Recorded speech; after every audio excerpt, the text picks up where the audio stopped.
มาบุญไล่พานเดี๋ยว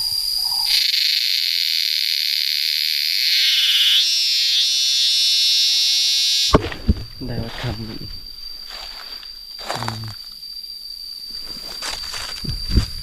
ตัวใหญ่ยังว่าทันตายเลยนี่ถือแต่ปีกมันชื่อนี่กูบอกเห็ดหนึ่งโอ้ใหญ่เลยใหญ่เนาะกันสินนะโอ้กันสินแห้งใหญ่สองโอ้เราจะห้องเราปรุงมาสามโอ้เก่งอะไรสามอะไรเบิ้ง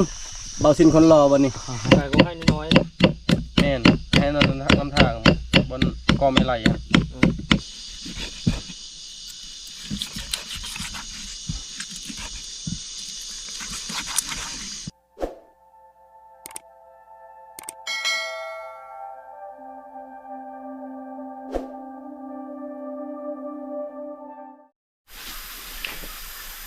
สบายดีพี่น้องสบายดียามแรงตอนนี้ขึ้นไปพึกอยู่กกมากให้มักมีอยู่เทิงหมดแหละบอลเห็นเมื่อเช้านี้มันผ่านหลายอย่างบ่แม่นน้ำของลินดอกเป็นบัตรมือที่บ่มานเป็นแบบนั้นแหละยิงตะพื้นตะพือกับบ่ได้มื้อนี้มาแก้ตัวใหม่ตอนแรงตอนทีมงานเฮา2 โมงปลายพากันแยกๆหาอยู่หากินเท่านี้เราเคยเจอกันของหมอพวกเดือนผมย่างไปก่อนท่านี้ไปหาแลนด์เอาน้องมา3 ตัวหาแลนด์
มาบุญไล่พานเดี๋ยว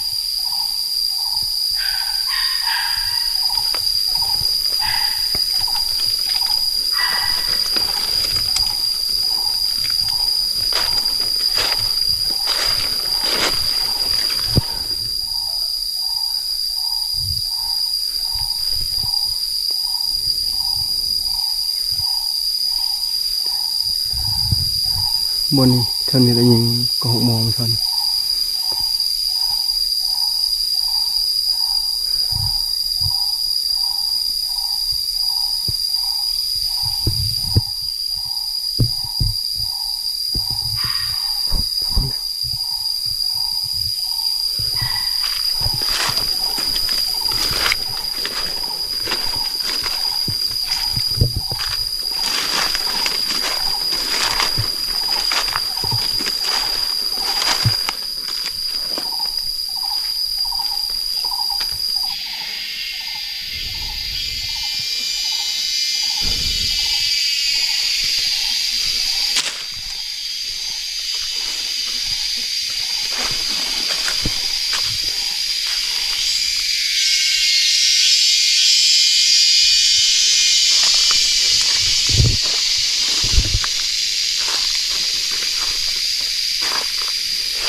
ตอนนี้ไก่ชอดก็มึงให้แล้ว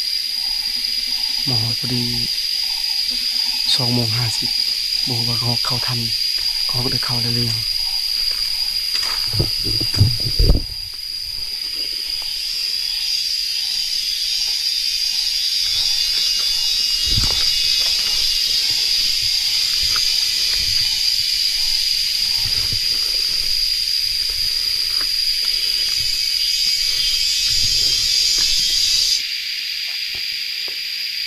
ยังเว้นยังเข้าเลยก็หอกนกกระบอกเขามันน่าจะเข้าไปตอนเช้ากับตอนแรงตอนเห็ดตอนเห็ดบนเส้นดักขักก่อนอย่ามันเห็นถ้าเวลามันเห็นแล้วมันรักเขาต้องให้กระขักกุนหาถัดไม้มาเห็ดออมมา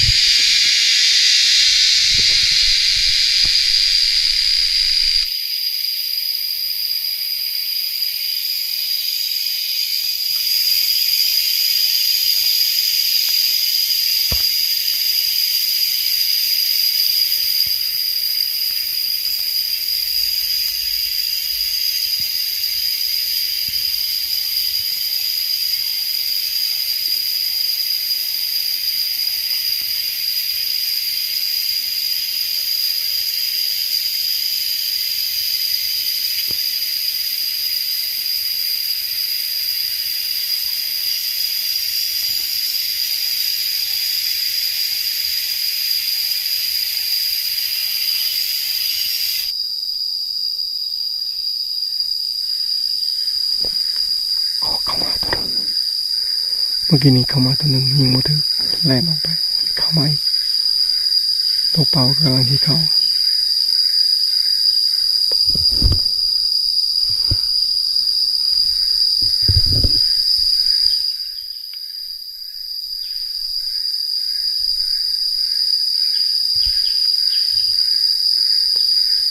4 โมงเกือบ5 โมงแล้วจึงเข้า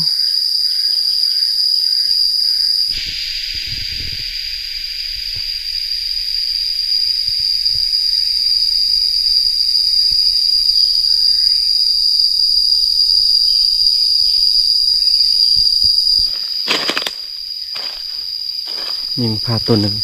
ถึกตัวหนึ่งคือว่าตัวน้อยอีกแล้วทำกับมือเสานี่เลย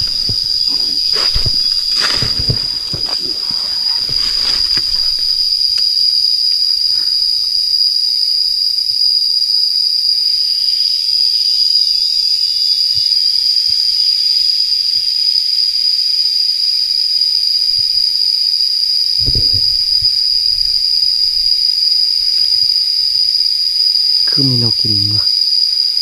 ตกหมดลุมมีแนวกินทำยังกินยังหากระตกมีแนวกัดกินนะพี่กายนี่ดักมวนอะไรกูนี่มาหายใหญ่มีเห็ดบางของหอกลายโตบางหน่อยบางหลัวถ้าเบิ่งอีกตอนแรงนี่ว่ามียังจะเข้ามายินอยู่ในเชียงกอกท่านมันหงแต่ว่าเท่านี้นะสู้ดีคันโมเมนต์ที่พี่เอาโบอยู่สู้ดีเป็นหน่อยสู้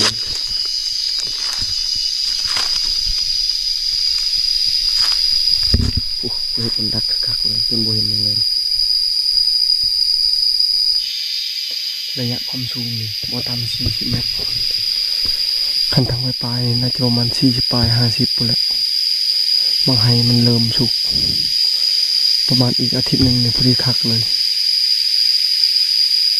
ตกเป่าหองอยู่โอ้ยแต่มันยังไม่เข้าปฏิเข้าจะเข้าพร้อมเดียวกับกระหอกนั่นแหละ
นกเป่ามันเข้ามาปุ๊บอยู่ป่าอยู่หลายตัวอยู่ประมาณ8-9 ตัวก็บ่เห็นเลยเห็นแต่มันบินเข้าส่วนของฮอกแมนเข้าแต่3 ตัวตัวหนึ่งอยู่ในรถโมทันถึงออกไป2 ตัวได้ยิงได้ตัวหนึ่งมันมีคน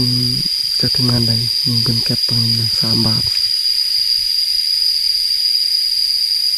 ยิงไกลๆนั่นรถเลยเริ่มคำแล้วได้แต่กองตัวหนึ่งยิงนกเป่าตกตัวหนึ่งอ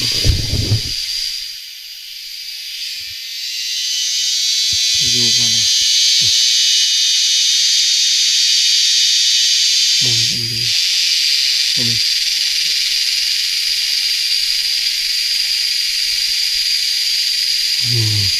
น่าจะ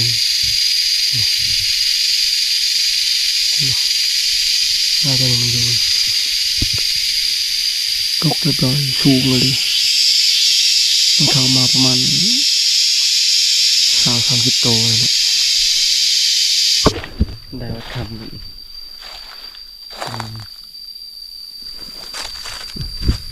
ตัวใหญ่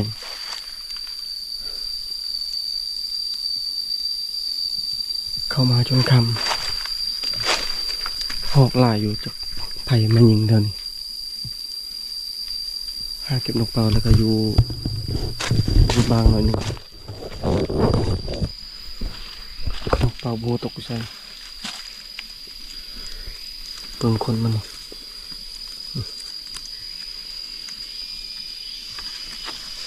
อ้าวบอกให้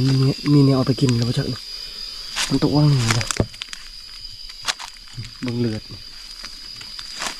โอ้สงสัยมีเนี่ยเอาไปกินแล้ว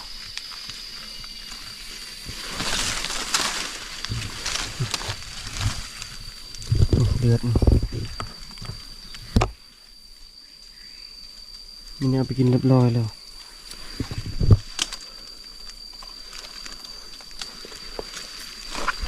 พี่กายนี่เคยเห็นนั่นเห็นนาแวงคำมาแล้วมันออกมาเลยสิมันเห็นนาแวงเอาไปกินแล้วเอาเปล่านะ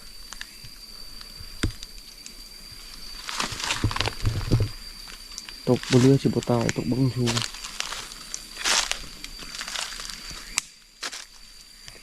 ที่บัวตายคือกระปีกชุบพ่อเรา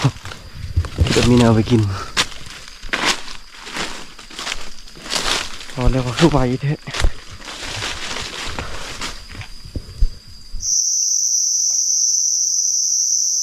ยังไม่ทันตายเลยนี่ถือแต่ปีกมันเฉยๆ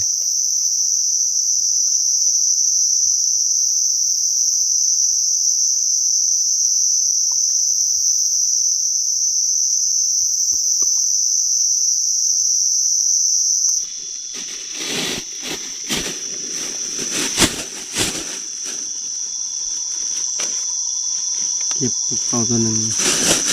ก็หก2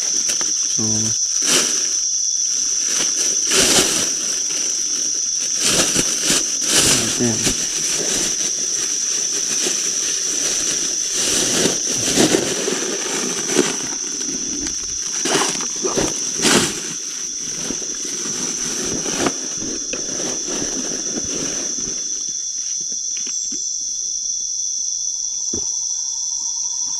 ได้ลายชุดแล้วไหมบางน้อย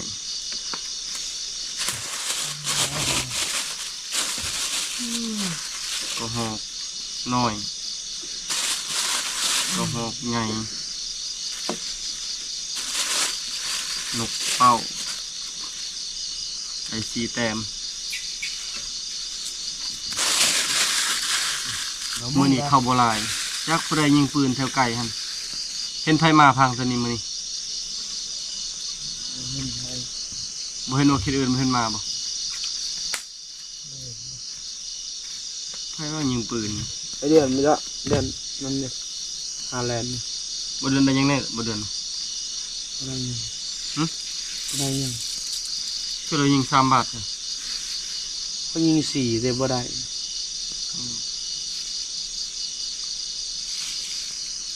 ใหญ่อลีก็หอกตัวนี้ตัวใหญ่ก็ใหญ่อลีตัวน้อยก็น้อยอลี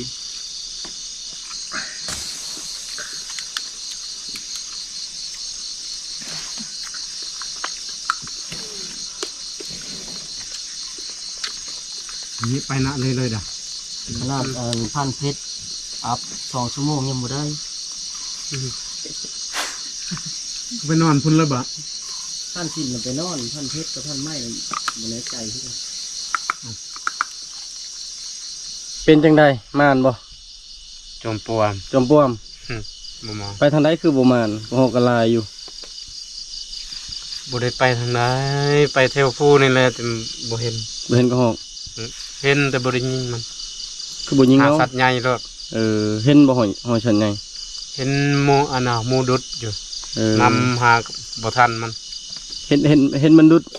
คือบ่ยิงแต่มันดุดมันคือบ่ยิงแต่มันดุดมัน เห็นหอยมันดุดซื่อ เดี๋ยวเห็นแต่มันดุดคือบ่ยิงแต่มันดุดเลยแหละ ๆเห็นหอยดุดมันสิ ไม่บ่ โอ้ไม่ไหม้อยู่ อืม สิได้เด้บ่ทันมัน ป้ามื้อนั้นเคยถ่าย บ่ได้ยิงก็หอกซ้ำ มื้อนั้นเคยถ่ายอัน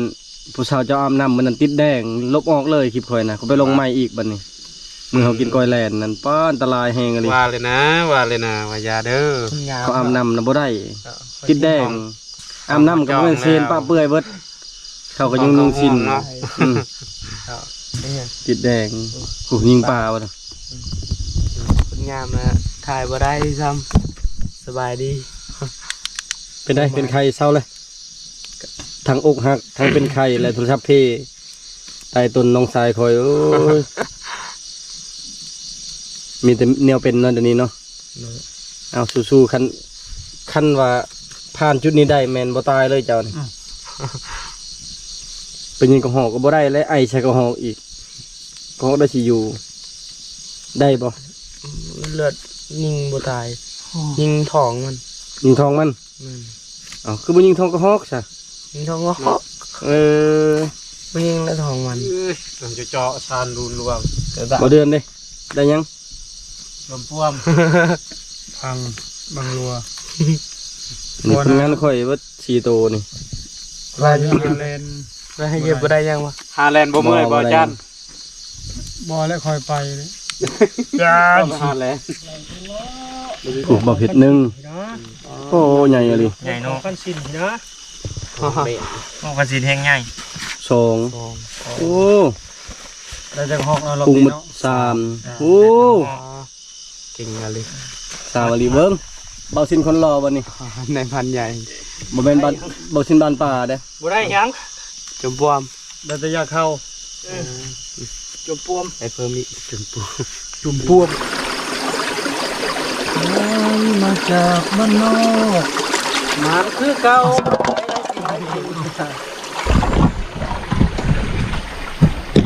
คือเก่ากระรอกน้อยกระรอกแรง เอา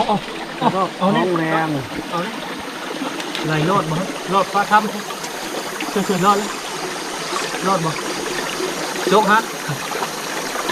กระรอกรอดละ ครับ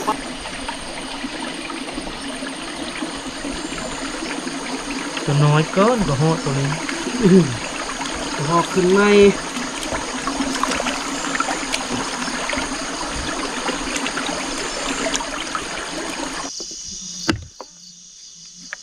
เหตุการณ์พังไปไล่เลยเคยเห็น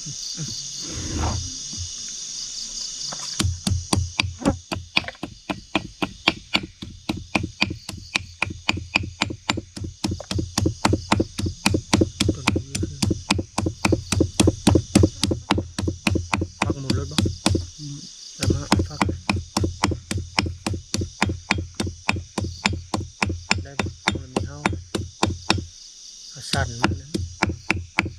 สั่นมันทุกข์ก็บ่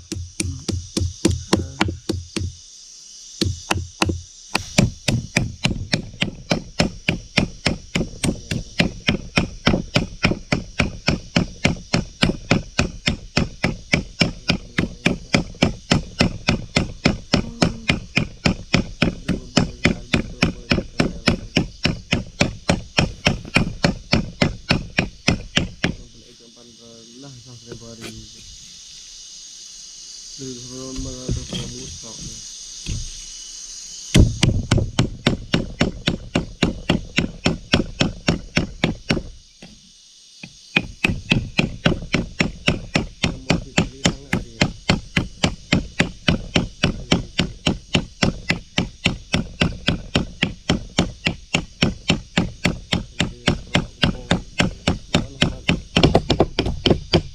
สารพังยันเราเปลี่ยน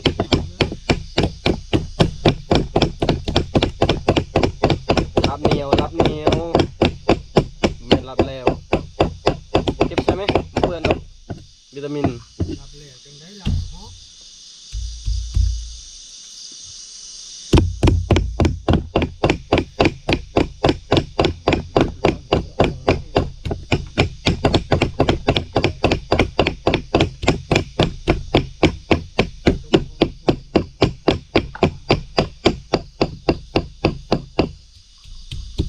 จะเป็นอย่างมาผมนี่รู้สึกว่าเมื่อยแห้งเลยแต่เมื่อยแต่เมื่อยแห้ง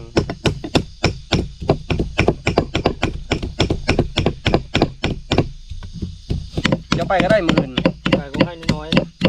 แม่นให้นอนลำทางบนกอไม่ไหลอะไป ๆจัด ตรง เอาเลยเนี่ย มือชายมือเข้าไปนะลูกเป่านะประมาณ30 โตมันเขาแต่มันเข้าคำโหดแล้วก็มื้อนี้เขายิงปืนแก๊ปนะฮะ3 บาทมันก็เลยบ่เข้าแต่ก็ห้องออนไลน์เลย กินยาข้าวน้อย ปีกายนี่เขาได้บางโลตัวหนึงนะฮะ บ้างโบข้าวน้ำบ่โบฟ้าข้าวน้ำ มิพักไปชิต้มเพียมัน ต้ม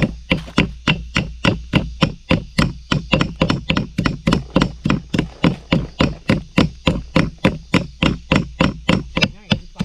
เป็นไทยอันนั้นอันยังพาน้อยโยนลมนี่พระเจ้าปะ เขายิงยินวน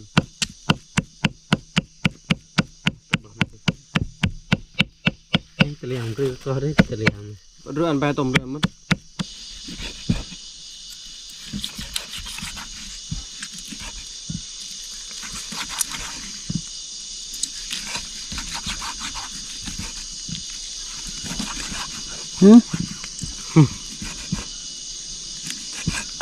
ทอผ้า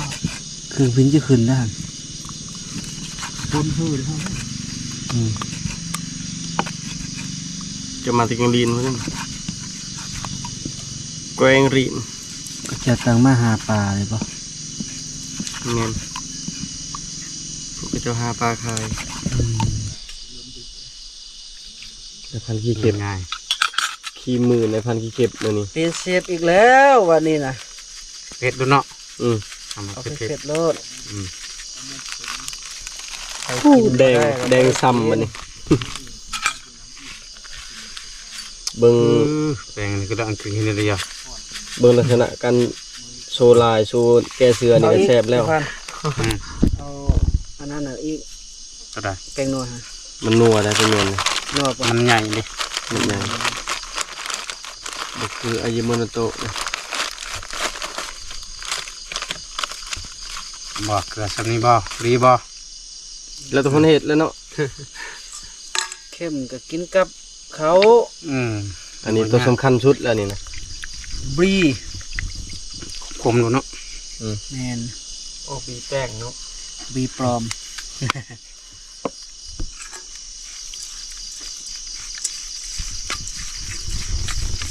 ฮันโร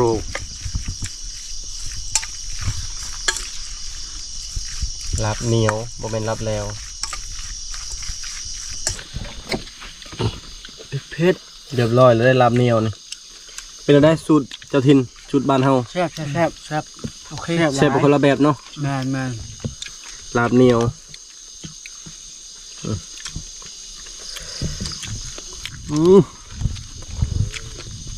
มาเริ่มพี่น้อง มากินข้าวแรงนำกัน แซ่บน้ำกัน ข้าวแรง10 โมงเลยนะ ท้องเสือกินก่อนไปกินจอมกินนี่เลยกิน 2 เทื่อเลย เลย มื้อนี้3 เทื่อป่ะ ชาม แต่กายบัวตุย ช่วงนี้ช่วงบ่มีผู้สาวนะกินหลายๆรสจะอกหักบ่พาให้จอยเลยพิมพ์มือของพันขี้เข้ม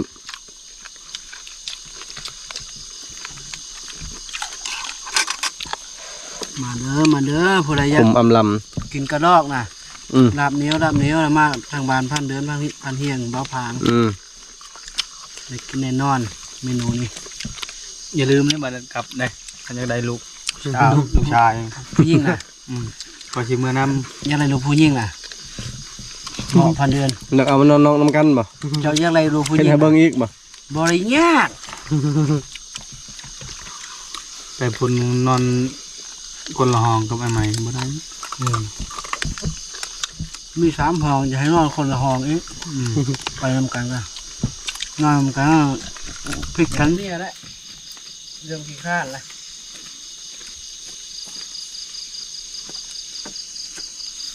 เดี๋ยวซีว่าพันไม้มีผู้ชายอยู่เมืองนอกอีกชาวก็เป็นชาวป่าเลยเนาะ บูดผู้สาวเชื่อขี้กายทางมาผู้ใดงามๆพันไม้ไม้ตายเมี่ยนได้ ตับจับตองบ่ไรเชื่อจับจองหรือจับตองไรเชื่อ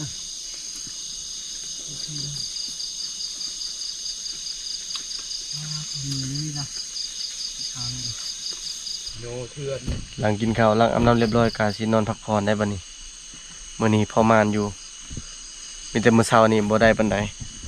แต่มื้อนี้เนี่ยพอดีเขาเจ้าชาวบ้านนั่นเขาเจ้าไปดักบนทางมันขึ้นหั่นมันเลยบ่เข้ากุกไห้ปานใดมันก็ย่านเลยเสียงปืนแก๊ปดังวังแฮง3 บาทคันเขาบ่อยู่น่ะสิมีสิทธิ์แต่ว่ามื้ออื่นนี่ก็ยันเบาซินเพิ่นสิไปทางนั้นบ่เฮียงก็สิหาไปเมืองใหม่พังเมืองอื่นก่อนเอาสไลด์พี่นี่เขาจะไว้เพียงเท่านี้ก่อนเด้อพี่น้องก่อนอื่นก็ขอบใจพ่อแม่พี่น้องเบิดทุกคนที่เป็นกำลังแห่งใจให้บ่เฮียงถ้าไปติดตามในพี่ต่อไปพี่น้องบาย